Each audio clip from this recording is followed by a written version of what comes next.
Have you ever thought about how your front door could be affecting your family's luck? Well, through years of Feng Shui consultations, these are some of the front door mistakes that I've seen. So in this video, I'll be sharing with you some of the do's and don'ts with regards to your front door Feng Shui, how these mistakes can impact your family's luck, and some simple tips to correct these front door mistakes. But first, why is the front door important to your house overall Feng Shui, and why is it necessary to fix them? Most people don't realize it, but how you treat your front door can make or break the flow of positive energy into your home. Now, let me explain. Think of your front door as the face of your house. Just like our appearance gives the first impression to others, your front door sets the tone for the energy entering your house. If it's messy or blocked, it's like having a frown on your face. Your front door is one of the most important features we look at when we do a Feng Shui analysis. It is the main entryway for Qi, the vital energy, the main focus in the study of Feng Shui. And if you're thinking Qi is air, it's actually more than that. In Feng Shui, it's a mix of energy that includes air, light, sound, and even smell. When this entryway is clean, welcoming, and unobstructed, it allows positive energy from the outside to flow into your home, bringing luck and harmony. But if your front door is cluttered or neglected, it blocks this energy, causing stagnation and negativity inside your home. It's like how people judge us by our appearance. The front door represents the first impression of your home. A well-maintained entrance invites good energy and luck, while a neglected one pushes them away. So take a look at your front door. Is it clean and welcoming, or is it cluttered with shoes, bags, and other items? By simply tidying it up, you can transform the energy flow into your home, making it a magnet for positive vibes.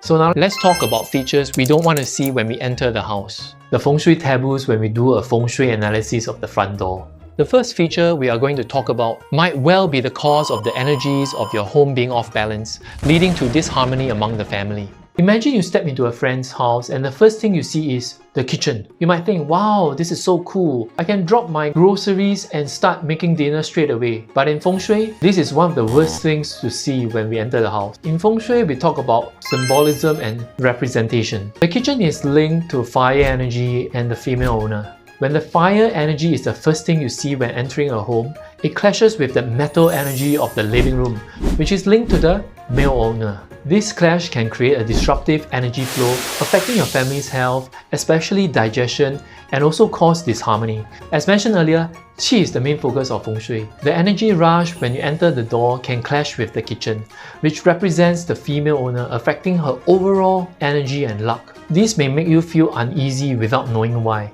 So what should we do if we want to bring more luck and better energy to your home, especially if you have such a layout?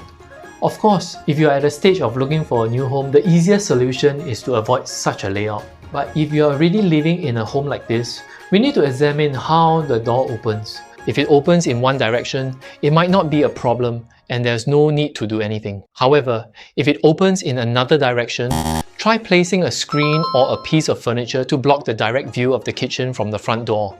This simple change can help balance the energies, making your home feel more welcoming and peaceful. For the next feature, isn't it convenient when we've been out all day and we really need to use the toilet when we got home?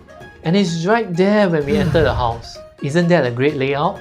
Well, in Feng Shui, that's not the case. So what does it mean to have a toilet as the first thing when you enter your house? In Feng Shui, the front door is where positive, good energy from the outside or Qi enters your home. The Qi from the toilet, on the other hand, is unclean Qi. If the first energy that this positive energy meets is an unclean one, it gets reduced. It also has a symbolism of flushing away all the good luck and positive energy right out of your house. So what should we do if we have such a layout? The fix is similar to the previous one where we see the kitchen. Add a screen or partition to block the view of the toilet. At the same time, you will want to make sure that the toilet doors are always closed, and you have to make the effort to keep the cleanliness and hygiene of the toilet top class, like a 6-class hotel, so as to improve the Qi of the toilet. By making sure the first thing you see when you enter your home is something positive and clean, you can start to turn your luck around.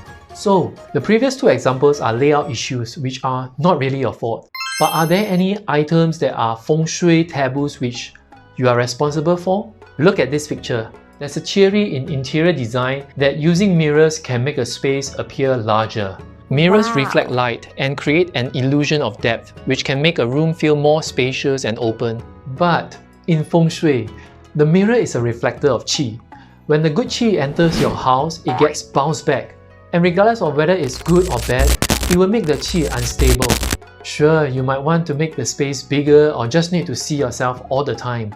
But this unstable Qi can affect your mental well-being, making you feel restless and always on the edge, always thinking about things. You might even scare yourself sometimes. Try to avoid turning your house into a dance studio if you're planning to renovate. Move the mirrors away from the entrance or place them beside or behind the door so you don't see any mirrors when you enter the house. By making this change, you will stabilize the home's energy and making it more welcoming. You'll notice a calmer atmosphere and a more peaceful state of mind. Now, for the next thing we're going to talk about, let's just say that you have a neat and beautiful entrance. When you enter your home, you don't see any mirrors, kitchen, or toilets. But somehow, every month you bring home X amount of money, but you will end up spending all that money, or even more. Your money just disappears every month and it's so challenging to keep money. There will always be some unforeseen events that pop up that you're forced to spend. If you have this issue, you will definitely want to listen very closely to what I will be sharing next. I recently did a Feng Shui audit for a friend of mine who I've known since university days. He was a very smart and capable man running his own business, and I always had the impression that he was doing very well in life. He engaged me to audit his house so that he could improve its Feng Shui and in turn his business. He revealed to me that even though his business made good money, his costs and expenses were very high.